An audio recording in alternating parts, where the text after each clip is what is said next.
Taste the Daily.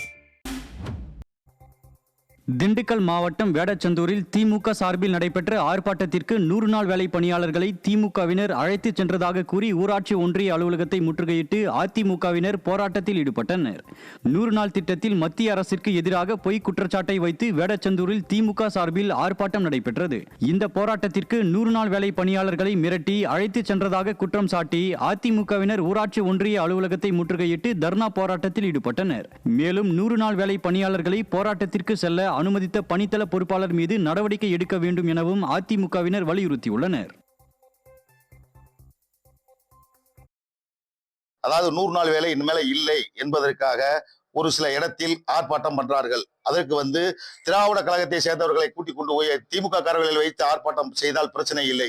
100 நாள் வேலைக்கு நீங்கள் ஆர்ப்பாட்டத்திற்கு வந்தால்தான் உங்களுக்கு அட்டை பிரசன்டேஷன் போடுவோம் என்று சொல்லி மிரட்டி அவர்களை அனைத்து பேத்தையும் கூட்டிக் கொண்டு போய் இன்னைக்கு ஆர்ப்பாட்டம் செய்திருக்கார்கள்.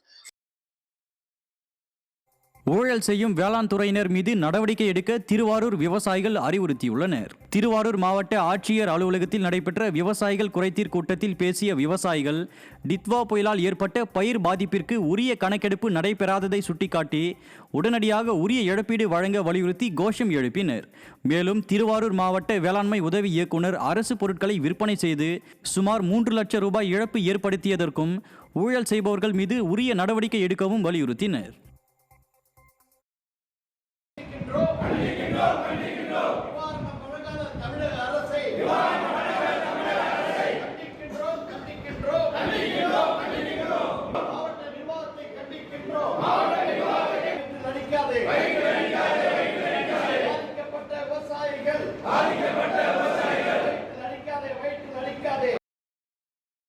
யூனிட்ல ஒரு பதவி கொடுக்கறாங்க, ஜீப்பு கொடுத்து அவங்களுக்கு இன்னும் ஊழல் செய்யறதுக்கு இன்னும் ஊக்குவிக்கிறாங்க.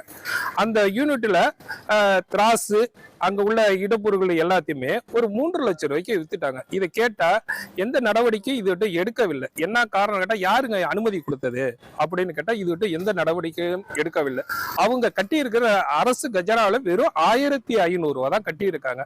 மாவட்ட நிர்வாகம் இதுக்கு என்ன நடவடிக்கை எடுக்க போகுது? நாங்க முதலமைச்சர் மாவட்டம்னு சொல்றதுக்கு முதலமைச்சர் மாவட்டத்துல இந்த ஊழல் நடக்குது. செங்கல்பட்டு மாவட்டம் கிளாம்பாக்கம் காவல் நிலையம் அருகேயே கணவன் மனைவி கைகலப்பில் ஈடுபட்ட சம்பவம் அதிர்ச்சியை ஏற்படுத்தியது. நெடுங்குன்றம் பகுதியைச் சேர்ந்த அசோக் மற்றும் இவரது மனைவி நிர்மலாவிற்கும் குடும்ப பிரச்சனை காரணமாக அடிக்கடி வாக்குவாதம் ஏற்பட்டு வந்துள்ளது. இந்நிலையில் இதுகுறித்து புகார் அளிக்க கிளாம்பாக்கம் காவல் நிலையம் வந்தபோது மீண்டும் வாக்குவாதம் ஏற்பட்டு ஒருவரை ஒருவர் சரமாரியாக தாக்கிக் கொண்டனர்.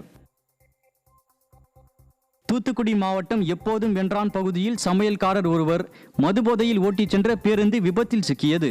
சவுந்தரராஜன் என்ற அந்த சமையல்காரர் குடிபோதையில் தான் பணிபுரியும் உணவக வளாகத்தில் இரவில் நிறுத்தப்பட்டிருக்கும் தனியார் பேருந்தை 15 கிலோமீட்டர் தூரம் ஓட்டிச் சென்ற நிலையில் அரசடி சந்திப்பு அருகே சாலையோரம் நின்றிருந்த லாரி மீது மோதி விபத்தை ஏற்படுத்திவிட்டு தப்பியோடினார். விடியாத ஸ்டாலின் அரசை கண்டித்து ஜாக்டோ ஜியோ போராட்டத்திற்கு தமிழ்நாடு உயர்நிலை மேல்நிலைப் பள்ளி பட்டதாரி ஆசிரியர் சங்கம் ஆதரவு தெரிவித்துள்ளது. கரூர் மாவட்டம் ஆட்சிமங்கலம் பகுதியில் தமிழ்நாடு உயர்நிலை மேல்நிலைப் பள்ளி பட்டதாரி ஆசிரியர் சங்கத்தின் மாநில பொதுக்குழு கூட்டம் நடைபெற்றது. கூட்டத்திற்கு பின் செய்தியாளர்களை சந்தித்த தமிழ்நாடு உயர்நிலை மேல்நிலைப் பள்ளி பட்டதாரி ஆசிரியர் சங்க மாநில தலைவர் வரும் 29ஆம் தேதி ஜாக்டோ ஜியோ சார்பில் அனைத்து மாவட்ட தலைநகரங்களில் நடைபெறும் ஒரு நாள் வேலை நிறுத்தத்தில் ஜனவரி 6ஆம் தேதி தமிழகம் தழுவிய தொடர் வேலை நிறுத்த போராட்டத்திலும் தங்கள் சங்கம் பங்கேற்கும் என தெரிவித்தார். எங்களது சங்கம் வருகின்ற 29ஆம் தேதி அனைத்து மாவட்ட தலைநகரங்களிலும் ஆர்ப்பாட்டத்தில் கலந்து கொள்கிறது. ஜனவரி 6 நடைபெறக்கூடிய காலவரையற்ற வேலைநிறுத்த போராட்டத்திலும் கலந்து கொள்கிறது. போட்டோஜியுடன் இணைந்து செயல்படும். தேர்தல் கால வாக்குறுதிகளை நிறைவேற்றும் வரை சமரசம் இல்லாமல் போராடும். இந்த அரசு அதற்கு வாய்ப்பளிக்காமல் தேர்தல் காலத்தில் சொன்ன வாக்குறுதிகளை நிறைவேற்ற வேண்டும். பெரம்பலூர் மாவட்டம் குண்டம் அடுத்த ஓகலூர் கிராமத்தில் விவசாய வயலில் மின் கம்பங்கள் சேதமடைந்து கிடப்பதால் விவசாயம் செய்ய முடியாமல் தவிப்பதாக விவசாயிகள் வேதனை தெரிவித்துள்ளனர். 10க்கும் மேற்பட்ட மின்கம்பத்தில் இருந்து மின்கம்பிகள் கையில் எட்டும் அளவிற்கு தாழ்வாக தொங்குவதாகவும் 2 மின்கம்பங்கள் சேதமடைந்துள்ளதால் சுமார் 250 ஏக்கருக்கு மேற்பட்ட நிலங்களில் விவசாயம் செய்ய முடியவில்லை என விவசாயிகள் குற்றம் சாட்டியுள்ளனர். இது தொடர்பாக விடியாத அரசின் மின்வாரியத்திடம் புகார் தெரிவித்தும் கண்டுகொள்ளாமல் அழைக்களிப்பதாக விவசாயிகள் கொந்தளித்துள்ளனர். பார்த்தீங்கன்னா, எங்களுக்கு இந்த வயல் வந்துங்க ரொம்ப பாதிப்பு இருக்கு. இந்த மின் கம்பத்தினால. கம்பம்லாம் ரொம்ப டேமேஜ் ஆகி போயிருக்கு. இது மாரி நேருன்ற ஜெயா நேரு அவர்கள் வயக்காட்டிலயும், பழனிவேலூர்ல 2 கம்பம் வந்து உடைஞ்சு போய் நிக்குது. எப்போ வந்து கீழ விழுவும் என்னங்கிறது தெரியாதுங்க சார். ஏரி பாசன வாய்க்கால் எங்களுக்கு வந்து கிட்டத்தட்ட ஒரு 250 ஏக்கருக்கு பாதிக்குதுங்க சார் இந்த லைனால. உள்ளுக்க ரோட்லேருந்து எங்களால போக முடியல. இது மாரி சார் லைன் கம்பங்க வந்து ஒரு 5, 6 கம்பம் வந்து ஒரு 10 ஏக்கர் கிட்டத்தட்ட லைன் கீழ கையெட்டுற அளவுக்கு தொங்கிக்கிட்டே இருக்குங்க சார்.